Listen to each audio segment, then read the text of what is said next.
Oh my god, I'm so nervous. Welcome back to Fun King Garage. Today's video is an exciting one, and one that I have been waiting for a long time, and one that I've been working for a long time. I hope that you have been waiting for it too, because today's video is the first time that I'm going to attempt to start the truck since the engine swap. Now, nothing has been pre-done. There has not been any pre-testing. When I turn the key right now, it is going to be the first time that I've turned the key since the start. I made my wife come out to watch this memorable moment in hopes that if something crazy goes on, at least somebody will get to see it live. Will it start? Let's find out. Oh my God, I'm so nervous. All right. This is what you've been working for. You got this. I'm sure you did fine. All right, 3, 2, 1.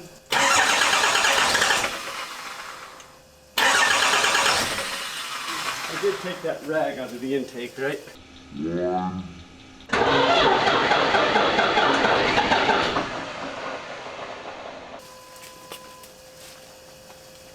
Please tell me I didn't just, oh, I just sucked the rag down into the intake. Oh no. It's all right, it didn't go far. What? What kind of rookie move was that? Now, I've seen multiple cases on the internet, as well as some in real life, where people have dropped nuts, bolts, sockets. Those blue shop rags get stuffed into like intake ports and left in there and forgotten, and then not discovered until later. I can honestly say I've never done that until now. My nerves are on edge through this whole thing. I'm so excited to start the truck. I wasn't even thinking about stuff like that. It was to keep foreign objects out of there, like rags. Like rags? Yeah, that makes sense. Okay, here we go. Okay.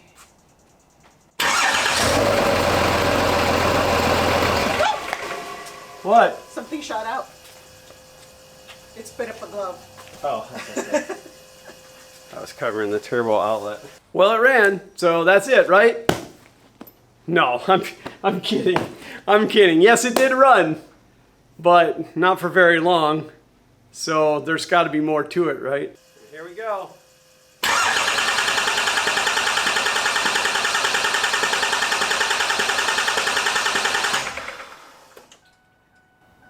Could just be a fuel situation.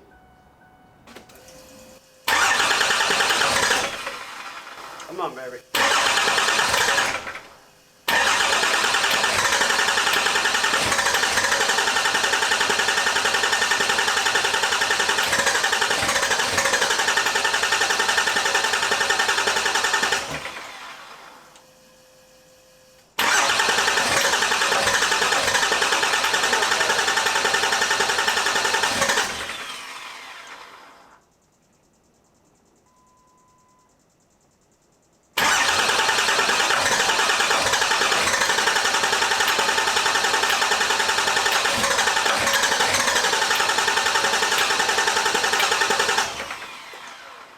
There's a smell. What's that? Smoke.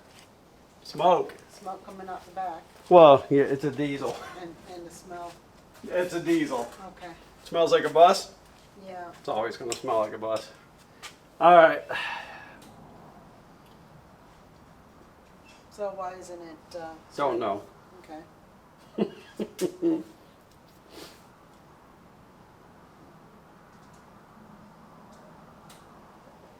That's fuel. It's got fuel pressure. There was a green and red blinky light over there Yeah, earlier. it's only when the key's on. Oh. It's a box. All right. It ran for a second. It did. It seems like a fuel issue. So It ran for a second, then it spit out a glove. yeah, well, that was over the turbo outlet right here. So what happens is the exhaust comes and it spins that, which is where the air goes in, and then here's where the air comes out, and that's, I blew that off. Okay. So what happens now? I guess now I got to run through a series of checks and see what's Okay. What's happening? All right. Almost seems like crank position. It's not detecting. Because it kind of sounds like timing. Okay. Okay. Yep. Thanks. You got this? Oh yeah, I got it. It's All right. it's a small drop in the bucket compared to the bigger problem. Right.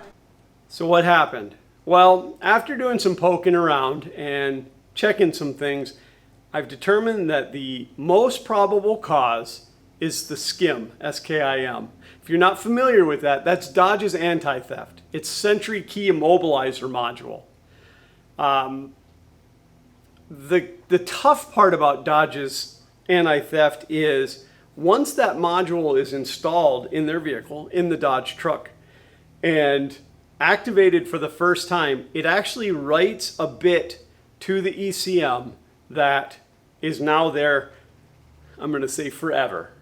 But the only way that I have found to get around that is somebody with the right tool that can reflash the ECM back to a completely factory state, a completely empty operating system for the ECM. Now, I was aware that this was going to be an issue leading up to this. I knew the Dodge truck had skim on it because I actually ran into a situation that once I started to disconnect things on the Dodge, I could no longer start the engine. At that point, I sent the ECM out to have the skim removed, but apparently something didn't go right. So I'm packaging that skim up, or that ECM up, and it's going into a box and it's going back out to the gentleman that flashed it the first time. He's going to flash it again. And hopefully this time that will take care of the problem.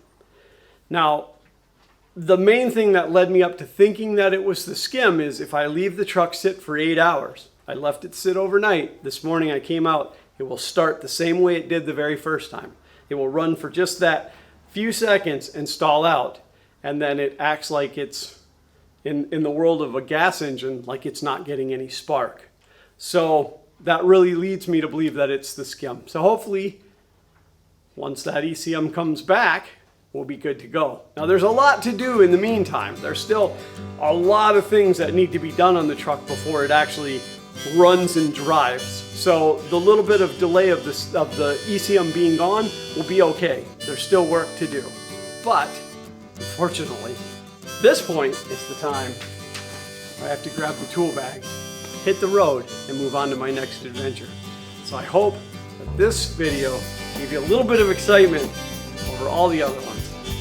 Until next time, thanks for watching.